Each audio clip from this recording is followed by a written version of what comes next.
Hello, everybody.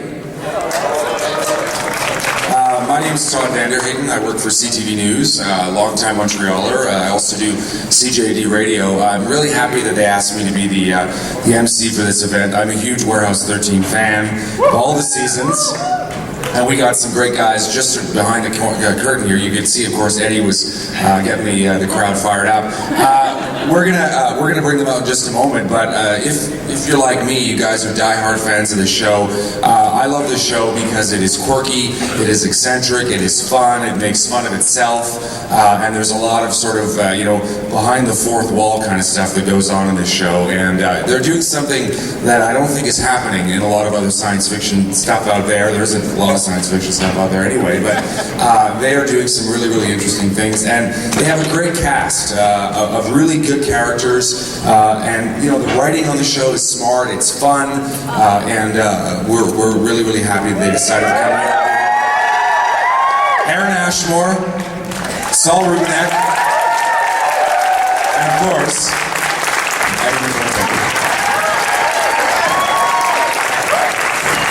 so what we're going to do, guys, is there's a microphone right over there. We're going to let these guys sort of do a little bit of talking at first, and then we're going to open it up for questions. Feel free to go up. There's a microphone over on the right-hand side over there, and fire away at these guys, okay? And we'll come back at the end. And you guys watch this show on Showcase or on? I don't care if you watch online. It's cool. Okay, wait. Online, put your hands up. Okay, on Showcase. En français. One.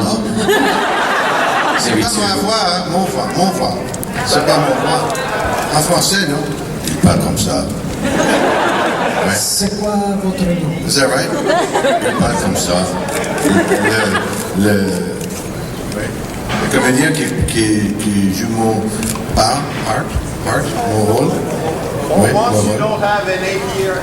For once you don't have an 8-year-old little girl voice, so it's good.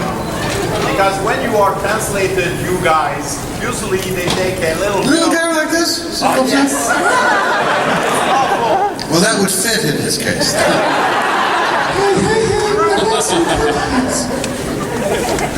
Well, we're glad you watched the show. Thanks for watching the show. Now, has it caught up? Is it the 4th season now? Yes, it has. All right, that's cool. How many episodes in? Oh, just 2? And how many people are from Quebec that are here? Most everybody. Yeah. And the show's more popular in Quebec because you're much more intelligent here.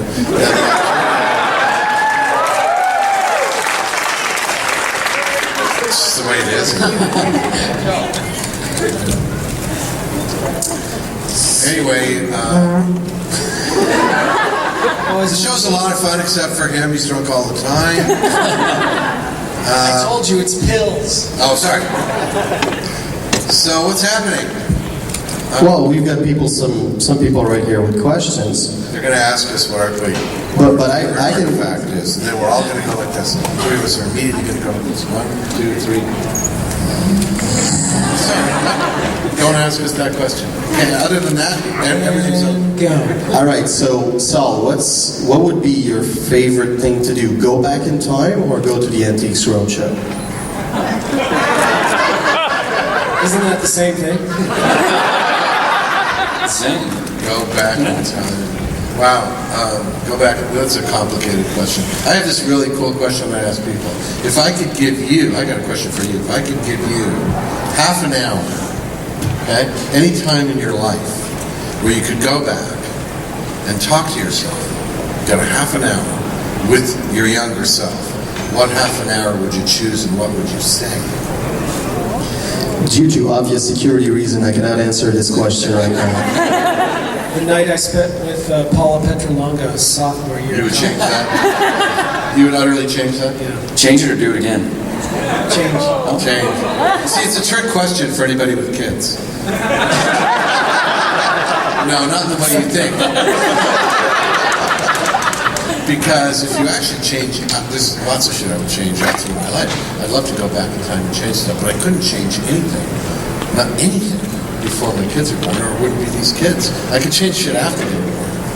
But if you change anything, before your kids were born, so those kids were born. So that's why it's a trick question. Have you been sitting down with the writers for season 4? No, I'm just stoned. Gave them some of my pills. Very stoned right now. You can tell. It's aspirin, I Do you mind if I take a call? No, never mind. Sorry. Yes, question. Yeah, Apparently I'm the one full of buffoonery today. Yeah, you're doing real good. this doesn't really have anything to do with the show. Oh, okay. Good, It's good, more good. a question for Aaron, because I know you have a twin brother, and I was just wondering if there was any roles that you wanted to, that you guys switched in, like a day on set, or if you... No, they don't really like that on sets. But Paula Preta Longdress, she liked that. Never knew.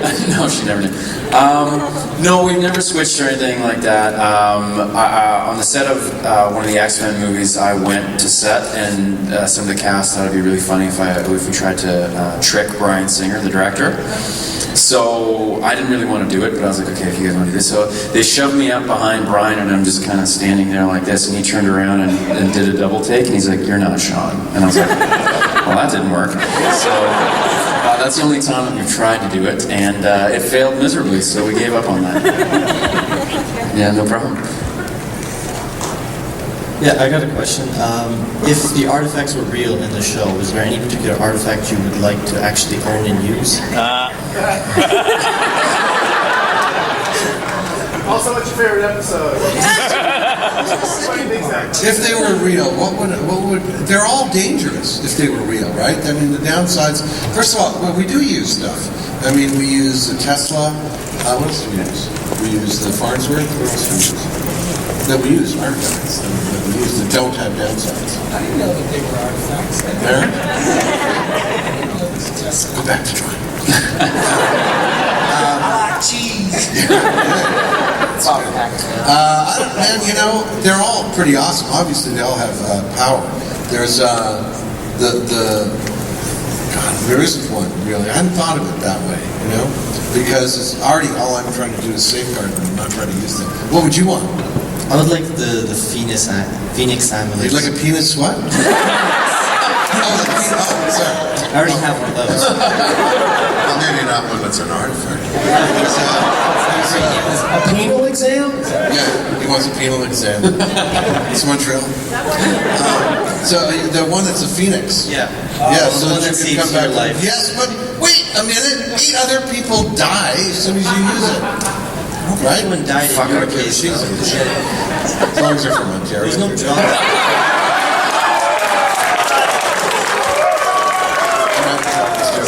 Be from Brandon. You're really playing to the crowd on this one. That's I'm good. from Quebec and Ontario. Well, the better part of my life is from. Sorry, you're talking to us or something? When you used it, I think there was no drawback to you coming back. There were 8 people died. Mrs. Frederick's driver died. She was the only good person who died. There were a bunch of bad guys who died.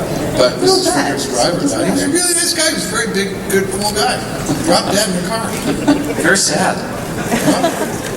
So much for that, right? And Aaron and Eddie, no answer? I'd like a Tesla. I'd zap people all the time. Yeah, no, wait. No. Yeah. That would be cool. They have I think cattle prods Tesla. for that. What's that? They have cattle prods for that. It doesn't look as cool as a Tesla, though. Tesla, you Yeah, can Tesla looks put it so on different good. settings. You can zap people far away. Yeah, it's really I would have an artifact that would make some of the slave Leias put more clothes on. At the conventions. Yeah. Okay, And go back. put some clothes on. And you too. Thanks.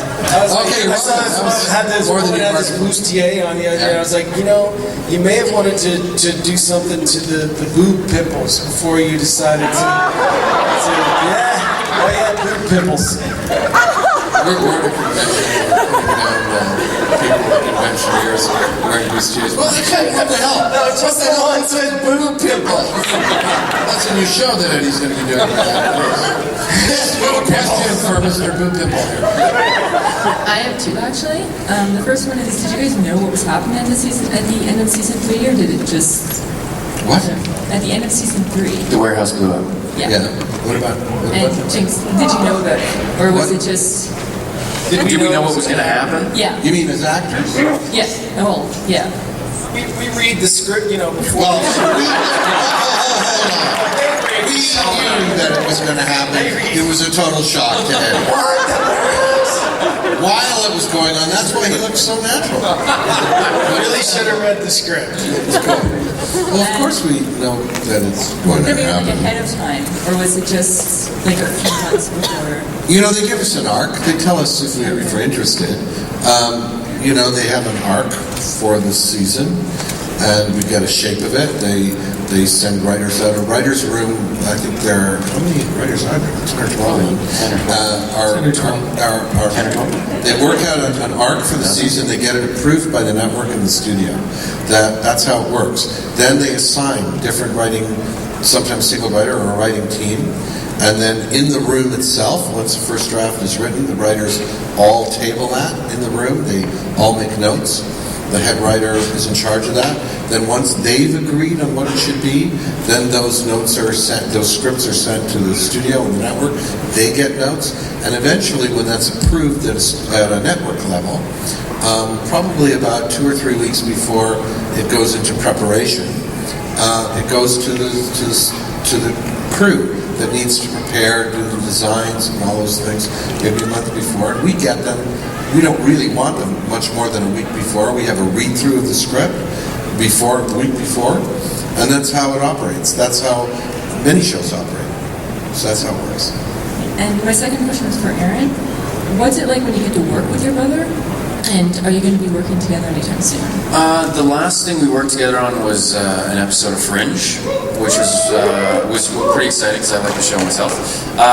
And we're constantly looking for things to work together on, something cool, but a lot of the stuff that we get sent or that's out there is kind of like twin switcheroo stuff, kind of like the Olsen twins kind of as kids. And, we kind of outgrew that. So we're always looking for stuff, but it's really difficult to find something that we want to do together and also that will fit into our schedules because we're both kind of doing different stuff. So I would love to work with Sean again. I think it's interesting because I know him so well, so you can really kind of challenge each other when you're acting together and kind of push each other's buttons. But we're looking for something cool to do. Thank you. You're welcome. This question is for Arron Ashmore. I like Smallville, Lost Girl, and Warehouse, and Wagon, 3 of them. Asking you if is it possible that your partner will come back in Lost Girl? I think you should send a message to Syfy and Showcase and tell them how much you love me and you'd like to see me again. I think that's the only way. They again, like Saul was saying, the writers plan things out and they do things, so I have no idea if I'll come back. If people are interested, if people show interest, then I think that's a good way to make that happen. But as far as now, I've not heard. But I didn't die in Lost Girl, unlike every other show I've done. So it's a good possibility. And my question is, which personage you prefer to play? I like Jinxie. Yeah, that's a good answer. This is not a Smallville panel, right? This is oh yeah, Jinxie, yes. No, I think the character is pretty complex. I think there's lots of stuff to play around. So and again, not to blow smoke or anything, but working with these guys is pretty good. Very nice guys and both very talented. So and everybody is. The writers do a great job keeping us on our toes and keeping things creative. And working on set too, having our showrunner Jack Kenny there allows us to be creative and make changes and be collaborative, which a lot of shows you don't get a chance to do that. So yeah, I think the set of Warehouse is probably one of the best I've ever worked on. So. Yeah. Thank you very much. What is he drawing? You don't want to see. Yeah, actually I do. Hi. I was wondering, you guys have had a lot of really cool guest stars on the show, and I was wondering who was your favorite to work with, and who hasn't been on yet that you'd like to see because I saw the girl that plays Claudia had an interview where she'd love to have Debbie Harry on the show. And I thought that was pretty cool. I was wondering if you had any input on that. We can't tell you about what's coming up because they have snipers that'll shoot us down. I'll tell you. Other than Eddie I'll tell you. But I wanted, for 3 years, I wanted Brent Spiner to come on the show. He's an old friend of mine. And he does a great arc and did 6 or 7 episodes. Season 4. So we got to hang out. We're old friends. We've known each other for 30 years, so that was really cool. Long time. I'm very old. So that was really cool. And he's here. So we get to see each other at these conventions too. So that was really, really great. We have wonderful guest stars. We're a very important show for Syfy. It's a very successful show in their history, and because it has good ratings, it's a good show. It's easier to get really great people like Renee Aubergenois, Lisa Wagner, and Kate Mulgrew, Brent, and other actors that we've had on the show. So that's a real plus for us. We get to work with some really great people. We have a lot of fun. I mean, it must be pretty obvious that we have a lot of fun on the show. There's a lot of spontaneity, and as Aaron was saying, we're very fortunate. I don't know if you probably do. You're probably quite sophisticated, and you probably know a lot about how shows are made and done. But unusually, as Aaron says, in our show, our head writer is not 3,000 miles away. He's right there. He also used to be an actor, and he's used to doing sitcoms. And Eddie, why don't you explain about what jumping in on a sitcom is for a writer? When you do a sitcom, there's 4 cameras and they're in a line, and then there's a studio audience, much like it is here. The line will be here. You have a camera here, a camera here, a camera here, and a camera here. And you're on stage. And you do a take, and if a joke doesn't work, the writers will all rush in, and before we do the next take, they'll say, okay, this didn't work. Saul, you say this time. Aaron, you say this. And when Eddie, when he says this, you say this. Then they go out, we do another take, and hopefully it worked better that time. And that's what we do on our show. Jack's right there. We'll do something. Jack will come in and say, that didn't work, this didn't work, say this, Eddie, you do that. And so it's very much like a sitcom in that way. Again, I think that's what creates that feeling, that spontaneous feeling as a viewer, because a lot of it is really happening as we're going along. Otherwise, what happens is there's and the director, of course, of the episode is a collaborator with Jack, our head writer, in that situation. But normally, when you're doing hour-long shows, that doesn't happen. The writers are usually quite far away. They're in meetings. There's a time difference, and to be able to do something different than what's written, usually there's too much red tape. So we don't have that problem. That's very fortunate for us. Do you need to take that, Eddie? And that's one of the reasons that people who are guest stars on our show really like the show. They find that refreshing and unusual. That if something doesn't fit the way they would like to say it, they can change it. The I's don't have to be dotted, the T's don't have to be crossed. They have a good time on the show. It's interesting to see guest stars kind of go, huh? Yeah, because Jack will go, but the guest star will go, Jack will go, say this paragraph instead of the paragraph you're supposed to say. And, some actors aren't used to that. They're not used to like, what? You mean, I studied this all last night? These are my lines. You can't give me different lines. That's not the way it works. But most of them have been yeah.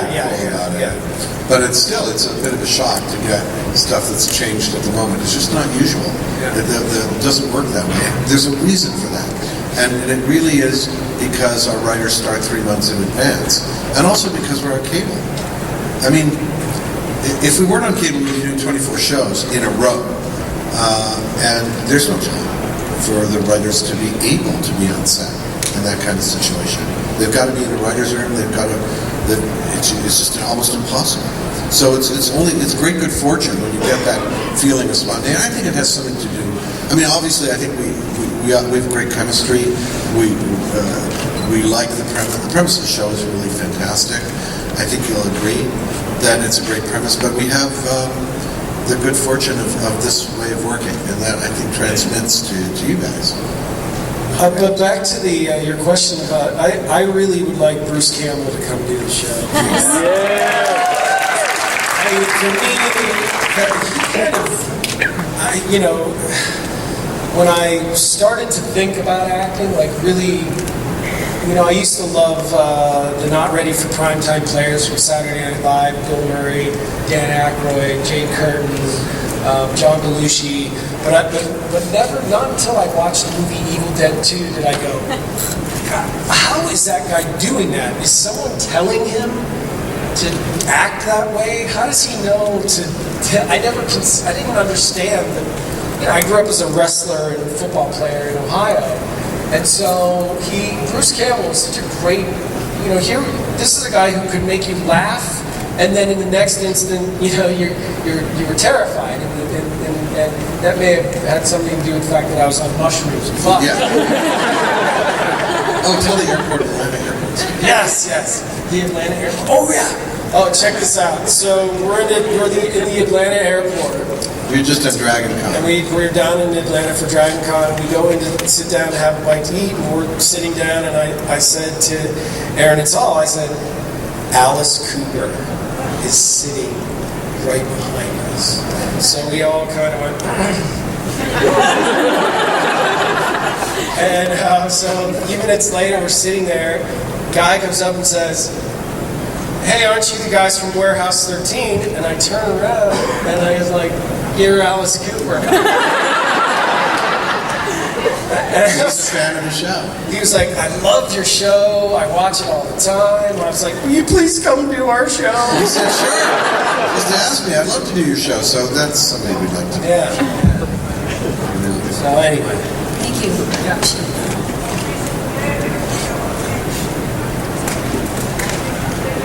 Hi. Hi. Hey. I just wanted to say nice gloves. And what is it that you're drawing up there? Yeah. It's kind of the thing that He always draws this. I always draw. It's the guy. I call it the guy. It's like started drawing it in high school. And it's kind of I draw it as another way of signing my name. So the same thing you probably drew on the table out there? All right. Keeps him focused. Can we see it? It's when the Ritalin is wearing off. The doodling starts. Yes. Hi. Hey.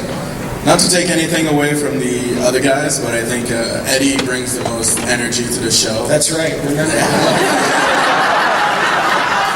And I was wondering if it was the same on the set. Like, Yes. No. how's the dynamic with the other actors? No. He sucks on the show. He's really great at panels. Yeah, Eddie keeps us going no matter what the hour. Although, you know, we were just talking about this. We're like on two different shows now, in a way, because of the way season 4 is gone. We don't have a lot. He and Mike are off together, and Aaron, you go back and forth a bit. And but you and I have had a lot together this season. Yes, yeah, for sure. And I spent a lot of time doing the stuff with Brent this year. We got to bite it up, you know. But you know, you're right, and he can't talk for himself. But I can tell you, I can tell you, he's really keeps us going. Sometimes we're really exhausted. He's always got some dick joke face. Yeah. So I was just going to say that the great thing about Eddie is he's always got a joke, and the best thing that I like is that he will laugh at his jokes, but his laugh is so contagious. He just like cracks himself up. Every single person on the crew that joke individually. Just the other day, I caught Joanne. Like, I looked over as I was telling one of my jokes, and she was just like, I'm like, Joe, you hate it when I tell my stories. And she goes, it's just that I've heard them 10,000 times. We're like an old married couple. You know, she's just like, Eddie, you have toilet paper hanging out of your pants. But you're not worried that the format that it's now in, like 2 teams working on 2 different things, won't it split up like CSI or become a format like that? No, the show is never like that. I mean, we've never had a formula. I mean, other than the fact that we get artifacts. I mean, you guys who've seen the show for 3 seasons at least, you know that every episode is completely different from every other episode. We're not a procedural. We don't have a method. We have to go from comedy to drama within moments, never mind within different episodes. I mean, that's what keeps us going as actors, is that, I mean, not to take anything away from shows like Criminal Minds and stuff that are really well done. And I like procedurals, but you know, the actors who are the regulars on those shows seem to do the same thing every time, and it's the guest stars that have the most fun, especially the bad guys have the most fun. But we're not like that. We're really changing things up a lot. So that's the thing is, I mean, I used to say, and I think it's true, the instant that they figured out a method for our show, we'd be dead. Thanks. Sure. Hi guys. Hi. First, I just wanted to say that I was interested in the show before, never really watched it, but now I'm definitely gonna give it a go because I really like you guys. Thank you. So my question is majorly for Aaron, but I'll feel free to answer. Since you've done a lot of shows in which you were, it was supernatural stuff and science fiction, what would you say to someone who was starting in the business and wanted to specifically star in those shows? What? Don't do it. Get a green screen in your room and learn to just pretend that there's wacky things happening around you, because that's the big difference between. Also, we don't choose to be on Syfy. I mean, if we were all major stars and we could just choose, we all. Well, actually, Aaron didn't audition for this. Eddie and I did. Aaron was offered the role. He had a meeting. Yeah, I got really lucky. But most of us, if you're just talking about starting the business, the best advice I can give you is don't decide what genre you're going to do, or you won't work. That is actually excellent advice. It's very true, because it's tough enough to get. I'm going to be an actor, but only for Syfy. Really? Good luck with that. You'll go far. We have this audition for Martin Scorsese movie starring Robert De Niro to play opposite De Niro. Is there laser beams? Is there laser beams in the No. Thank you. Yeah, anytime. I'll take 10% of that. Hello. My question would be, is Artie's bag an artifact, or is it really that crafty in figuring out what to bring? No, I think it's an artifact. We've discussed that, and I think it'll come out, but it's obviously stuff that appears in there that he needs. And what was it? Are the eyebrows the downside? No, that's a Talmudic thing. Must be just Jewish as a downside, which my people think it is. You kind of fluff those up. Oh yeah. I grow awesome. I guess just cut them down. Get in my way. There's a lot of jokes about the eyebrows. So I think the bag is an artifact. In fact, there's a Persian or Pakistani artifact that's like that. A bag that has, I forgot what it's called, but in whatever language it is, there's a Middle Eastern artifact that is like a bag. It's called the bag. The bag. So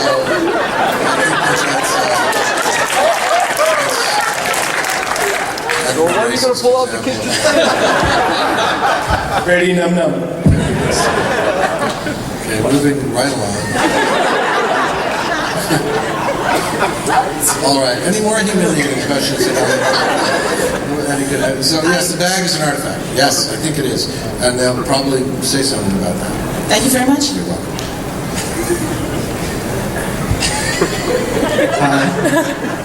Yeah. Having seen you guys this week here, it seems that each one of you represent your characters as a person and the character themselves. You know, as Artie, as Eddie, as Pete, and Aaron as Jinx. You guys are very true to your characters in person, and I'm wondering. My question is, what's the most challenging scene for all three of you guys that you've filmed, like individually or together, or something like that? Think of a scene that has been hardest for you. I don't know if it's a scene. I mean, there are episodes that are very tricky, right? I mean, where we go. The hardest thing are the most fun things. When stuff is really easy, I mean, it's fun to do, but But when we have to switch back and forth, what's really tricky is going back and forth between a comic moment and I'm sure we don't always do it all that well because we take chances, like the writers take chances. You're trying to stay truthful. We don't want it to look like a sitcom really, but we also know that it's also not, the show doesn't take itself that seriously. So jumping back and forth on that tightrope is the most challenging stuff. I mean, drama, Eddie dying in my arms and stuff is very hard to do, but it's really not as much fun as jumping back and forth between a moment that's got to be, and very often it'll be my experiences that I've had a lot of stuff to do with Claudia, where we're in the midst of some very, very serious moment, and then a father-daughter fight will break out between us. That is a way for us to get exposition across, and that's really tricky to do and a lot of fun. And Eddie is used his character as very childlike, but also can be incredibly serious, and jumping back and forth really... Yeah, it's like... a lot of times for me, a scene is like putting together a puzzle, especially when they're making people do, as Saul was saying, or make. I can't speak for everybody, but I think when they make me do something incredibly serious and then something really funny and then something goofy and then some. So I'm like as I go, I'm putting together the pieces. And I'm like, I'll get, 2 of the 3 pieces, and then the 4th piece I'm still having trouble with, and then 5 and 6 are together, and I'm figuring out, like, it's so, to me, that's what is challenging and fun. That's what makes it fun when they call cut, and I go, okay, I did exactly all the things that I felt that I needed to do to make the scene complete for me as a character. So when you're working on a big budget movie where there's a lot of time, we shoot 7 pages a day, and in a big budget movie they're shooting 2 pages at the most a day. And what that means is that the editing room gets a lot of choices in a big budget movie. When we're shooting, we're really trying to get 2 good takes. That's all. So there's one alternate. But that's tricky because Eddie will come to me, or I'll go to Eddie, or I'll see Aaron, or the actors all talk to each other. And because the directors are new on the show, they usually don't direct the actors much. They're directing the camera. We've played our characters for so long, so we go to each other, or Jack. And I'll go to Eddie, did I go over the top there? So we try differently on the next take. I don't know. Or we'll talk to each other about tone and whether we've gone too far. It's really hard to tell in a moment. And it's really hard to give the editor more than 2 choices because we don't have the luxury of all that much time. Part of it, when you're doing a television series, is, we want to get the crew home. And that's important. They're working really long hours. And that leads to what I call seriesitis. It's when actors' priority is getting the crew home. And that leads to people who are making bland choices. I mean, I know that it can happen to any of us, that at any point we can stop taking chances and give you a vaguely naturalistic, fun performance because we're capable of it. We've been acting for years, and we don't take chances, and that's death. The show will eventually start to just all feel all the same. And you can feel it sometimes on a series. That's a good actor, but it could have been anybody playing that role.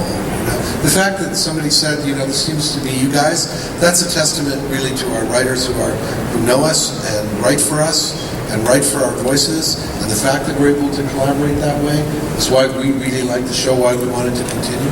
Yeah, I think you got a good point that the writers definitely cater to who we are and use our strengths and that like in the characters, and so that's fun to play too because they're writing and thinking and taking your personality into consideration as well. Obviously, to a certain extent. I mean, obviously we're not the characters, but also thank you for the poutine. Thanks, man. Yeah. Yes. Thank you. I didn't share. I didn't leave much, but I did share a little bit. That's awesome. You're welcome. Thanks. Thank you. Hi, this is for Saul. I'm a huge fan of your career. All the movies and television shows that you've done, and and you've always been a bit of a character actor. Always enjoyed seeing you in all the shows you've done. How did you feel when you found out that you had gotten a part where you were going to be in charge of a warehouse, and then as you realized who Artie was and what he was responsible for, how did you feel about your character? Well, when I was given an opportunity to audition for the role, have a meeting and audition, a lot of actors had tried out for the role and screen tested for it. They couldn't find somebody they wanted. By the time I had my first meeting, Eddie and Joanne had already been cast. There were just 3 people because they didn't have Claudia until episode 4 of the first season, and they didn't know what they were looking for. And I've told this story before, but it's an interesting one for anybody who likes this kind of story about casting. You want me to tell it to you? Well, I will. Yes, please. Yes. I'll only tell it if Eddie tells his story that involves birds. Sure. Okay. All right. Because it's a better story to him. But it's a great story. This is about getting cast as an actor and what happens. You gonna tell about how I messed you up? Yeah. Okay. But the first story is about the role and about taking chances. And I guess when I was younger, I wouldn't have had the guts to do this. But I knew from reading the script that it was a great premise. I also knew. Look, I went into a room with the writer of the pilot, who was David Simpkins at the time, was our showrunner. Jack was not involved in the pilot. He came for a season. The director of the show was somebody I'd worked with before, but he wasn't in LA. He was in Toronto already prepping the show. So there were a number of actors outside waiting to audition. I went in and I said, look, I know that you've auditioned and tested a lot of actors. Everybody out there knows that you have. We also know who you've tested. And I'm going to be a little presumptuous and say, look, you guys don't, you expect somebody to come in and hit it out of the park and become this role. Am I right? And he said, yes, that's exactly what we want. I said, it's not going to happen because it isn't on the page. And I know that you're a writer, or one of the writers that have worked on this, and I don't want to be presumptuous, and then you can tell me to leave. But you haven't decided who Artie is. That's why you've got such a wide range of different actors who played this role. So I've made the decision for you. And I can either do it, or I can leave. Because I don't want to be insulting. I don't have to do it. Well, what are you going to do? I said, why don't I show you what I'm going to do? I don't have to. I'll just show you. I'm going to improvise about 10, 15, 20% of this. I'll leave the last line of my speech the same so the actor who's reading with me will know what their cue is. But I'm going to change this character 25%. And then he said, sure, go ahead. He didn't have to say that. Sometimes they say that, and after you leave, they say, who the hell does he think he was? And that happens sometimes. But what I did was, I decided that Artie had to have a love-hate relationship. Not just a love relationship, which is kind of what they wrote, and not just be a master of ceremonies. And I wanted to create a darker character. And although he was meeting Pete and Micah for the first time, he had other concerns. It wasn't his whole focus. He was capable of doing that every now and then, and had other things on his mind, and he was a little bit more neurotic than what they'd written. And I went for that, and I had that in my head. They really liked that, and now they brought me and another actor to test. It was down to 2 actors, and I met Eddie. And Eddie was excited to meet me because Lee Donowitz. Because he loved True Romance, and he was a big fan of that film. You guys, has anyone seen True Romance? One person. So True Romance is Quentin Tarantino's first feature that he wrote. He didn't direct. Right. And it has every great... That's what? That's why everybody didn't die. That's right. He wanted Christian Slater to die at the end too. Right? Tarantino did, but Scott did. If you haven't seen True Romance, it's absolutely one of the best. It's not sci-fi, but it is fantastic. Yeah, he was excited. So he was excited, and I said to him, listen, and I was happy. I said, listen, I'm going to change some stuff up. He already was cast. He said, let's go. I said, so look, have you got your sides, your script? He said, no, I don't need them. I'm cool. I said, are you sure?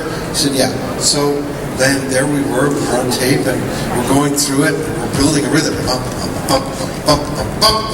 And I'm going to close with a bump, and as soon as we get to there, and he lost his lines.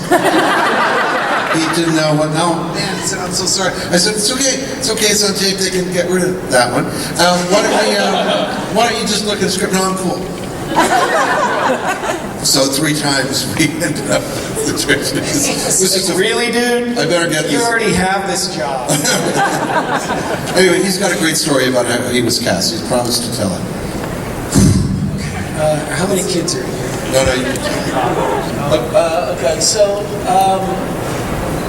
you know, when I first started acting, I kind of, I did a lot of sitcom work. And I was getting cast as basically the Joey from Friends type guy. The good-looking, really dumb neighbor or friend. And I was doing that. I did Friends, and I did actually 10 pilots that were sitcoms, all sitcoms. I had 4 or 5 different shows that were sitcoms. So I decided that I wanted to move away from that. I did a turn on Bones. I did a 4-episode arc on Bones. Thank you. And it was really the first time that someone allowed me to play a competent, like a police officer. So I was like, I want to leave that other stuff behind.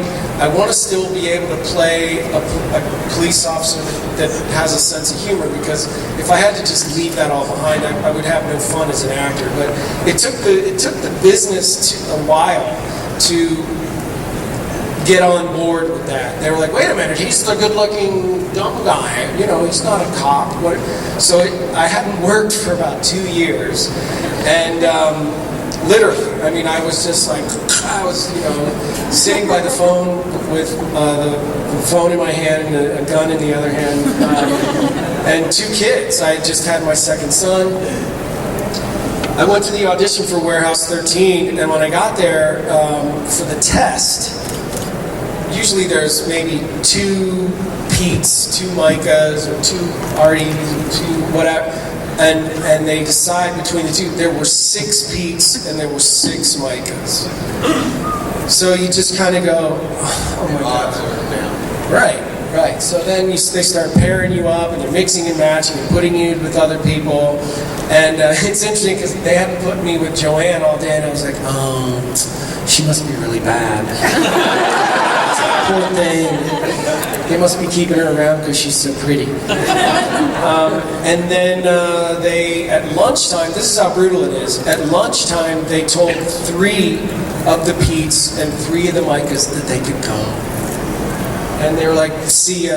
And they let them go. And so those people had to walk out of there just, I mean, you know, it's miserable. So I'm like, okay, at least I'm still in the remaining 3. And then at one point, this guy walks out of his mix and match, and he walked out, and the director opened up the door, and he was like, hey, Billy, come here. So he takes the guy, he puts his arm around the guy, and he walks him down the hall. And I just said, that's it. It's over. That's it. I don't know. How do I get a job in this town? Do you know how I get a job in this town? So I'm talking to these people that don't know me, Joanne being one of them. I'm like, you know what? I just had my second kid, okay? I got 2 kids at home, 2, okay? And they're like tiny little birds, man. They're like these little, these little birds. And they're waiting. They got their heads up and their necks stripped down. They're waiting for me to fly in and regurgitate the word into their mouths. And guess what, man? I don't have a fucking word. Do you understand that? I don't have a word. And Joanne was just, I had never met her at that time. And she was just like, dude, come here, dude. She's still to this day. Hey Joe, good morning. Good morning, dude. So I don't know if she knows my name. Anyway, she's like, you know, I mean, whatever. She was sitting Indian style. I think she may have had a bindi on, and she just was like, it's all good, man. I mean, no, it's not over yet. And just then they opened the door and they said, you know, Joanne, Eddie, you guys are next. And we both kind of looked at each other, and I was like, no, it's not over.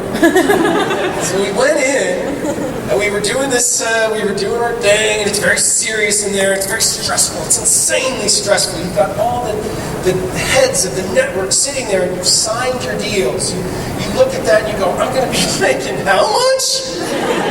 And oh, now I've got to go now I have to go prove myself. So we're in there, and there's a scene in the pilot where Micah calls Pete a showboat. And Joanne messed up and called Pete a showbot. And so as soon as she called me a showbot, I started going, showbot, showbot, I did the thing. And then I ended it all with a hee-hee. And the executives were like, excuse me? You're doing that why? Oh, and Joanne was like, Eddie, come on, dude.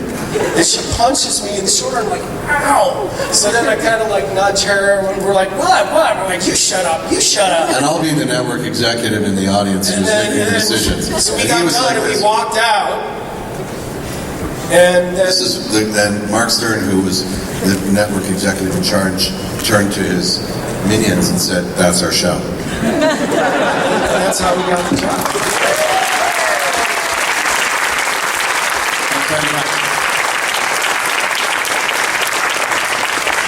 Hey guys, what is the ending you would like to get for each of your characters? 10-season pickup. Let's not make it end. No dying, please. And I have a question for Aaron. Did you know that you weren't the real Jimmy Olsen for 3 years on Smallville? No. I thought it was the real deal. Yeah, I did all sorts of interviews, when I got the part, and everybody's like, oh, what's it like to play the iconic Jimmy Olsen? I said, it's amazing. It's part of this huge, history of a character, and blah, blah, blah, blah, blah. And then they killed me. Henry James Olsen. You got to play him at the end? Yes, I did. I got to come back for one episode. But yeah, I felt like a bit of a fool doing all these interviews for 3 years, and then I was like, oh, I'm reading the script, and I'm like, oh, Jimmy dies. That's, I don't remember that in the comic books. So yeah, it was a bit of a surprise, but that's the way she goes sometimes. Thanks. No problem. You guys are crossed over with Eureka and Alphas. Was that like a network decision, and what did you guys think when you found out that? Well, the crossover was, who came over to our show? Neil Grayson. Neil Grayson came over to our show, and Claudia went to, I think he came over for 2 or 3 episodes. Yeah, but if I may, before that, Erica Sierra and Niall Matter from Eureka came to our show. And they must have thought, because, Syfy hasn't had that many actual shows, and they kind of were like, what if, somebody must have said, what if we, and then... The Eureka world and the Warehouse world kind of worked. I had actually done a Eureka in their first season. Interestingly enough, a character that was interested in getting an artifact, and I had talked to their showrunner and said, look, if Eureka keeps going, which we didn't know was going to get canceled, then I should go on Eureka and say that character was actually Artie undercover. And we loved that idea. Bringing back that character and making him actually Artie who was going after an artifact, because that's what that character was doing. And I think the only Alphas was Dr. Calder. She went on not as a warehouse agent, but as a CDC doctor from Center for Disease Control.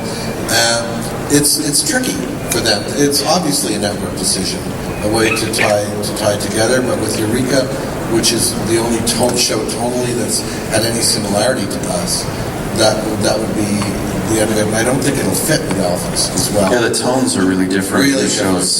For our characters to be on Alphas would be very strange, or for them to be on our show. So I doubt that will happen. And looking at what their new shows are, I don't think that'll happen either. It just was the luck of the draw. It was fun. We were hoping to do more of them. But it worked well. All right, thank you. Thank you. Hi guys, thank you for coming to Montreal. Saul, welcome back. Thank you. First question, what steak restaurant you guys were choosing last night? We didn't go. We were too tired. We're all beat. Gibby's is the one, right? You said Gibby's. Good de Cheval is the one. Good de Cheval. Yeah. So my question is, you guys have a fantastic dynamic on panel on the show, and you mentioned that the show is written and done differently than most where you get that feedback and it's instantaneous, and you have that great relationship where you can talk to the writers and change stuff up. How much input do you guys have when someone new comes on the show? Because obviously Aaron, being new on the show, obviously you get along very well with the rest of the cast. They all wanted me off, I heard. Did I hear that? Yeah, after he got on, we just wanted to hell with him. Yeah. No, we have no input. Okay. So, but people either fit or they don't, and they know it, we know it. And Aaron fit immediately into the show. We all get, okay, here's the deal. He got on the show, here's the deal, here's what's going on. Yeah, they kind of filled me in. There's some slang and some, talk and stuff and inside jokes that they all filled me in. And yeah, just like how everything worked, because I'd never worked on a show that was as collaborative and things were changing, so. It didn't work that way on Smallville. Was your head writer away? Oh yeah, no, it's like whatever was written, that's what it was, and. Did you ever, done a show similar? Where it was collaborative like that? No, I mean, almost everything that I had ever done before that was sitcom. Well, the sitcoms are collaborative because they're sometimes. I mean, I have done them where you couldn't change a thing. But I also did 2 seasons of Frasier where I remember being a guest, the very first time I was a guest on Frasier, that when the lead actors who I loved were, once we'd done our first run-through, I kind of was heading away and writers were going, and Kelsey said, where do you think you're going? I said, nothing, I just did notes for you guys, right? I said, no, all the actors input on our show. And, that's how that show ran. So that ran very similarly as a sitcom, as much as a sitcom could do. We have no input on other actors. Jack will tell us what's going on with casting, and sometimes the network wants to put somebody on who's got some credibility that may not be right. They've got to rewrite it for them, and they want people with Syfy credibility. Well, I'll tell you, the other day, Jack and I were sitting around, we were between takes, and Jack was on his computer, and he goes, do you know this actor? I go, no. He goes, do you know this actor? I said, no. He goes, do you know Ricardo Chivara, who played Gabrielle Solis's husband on Desperate Housewives, if you ever saw Desperate Housewives. And I go, yeah. I go, of course. I did 2 episodes of Desperate Housewives. He's one of the nicest guys I've ever met. He's really a cool guy. And Jack goes, cool. Last week, Ricardo showed up on the set. So it's interesting because, your reputation precedes you in that way. So actually, I think as little power that we feel that we have, I think we have a little bit more because... Is Jack is it? Yeah, that's true. Awesome, thank you very much. Sure. Thanks. Hi, actually, there's this darkness over there where we can't see it. Just more and more people come on. How many people are back there? Okay. So this is a quick question for Saul, and then a general question for all 3 of you. Specifically for Leverage, you're in the season finale for that. Is there any chance you survived the fall? We talked about that. Please, didn't show your body, and there's a chance. That's all I can say. There's a chance, but who knows whether Leverage will even get our 6th season. Although I hear that they did really well this year, and that their numbers stayed high. It's a really good show. It's really well done, and John Rogers is a great writer, and they've got a wonderful cast. I did the pilot of Leverage as that dark character, and then the season closer of the last one. Okay. Is this a chance? Well, I'll write on your behalf. All right. A general question for all 3 of you. I sort of see actors like sports players where your future is not necessarily set in stone. So how do you think about the 10, 20 years from now? Do you have an idea of how you're going to bow out, or do you just hope that this will be alive?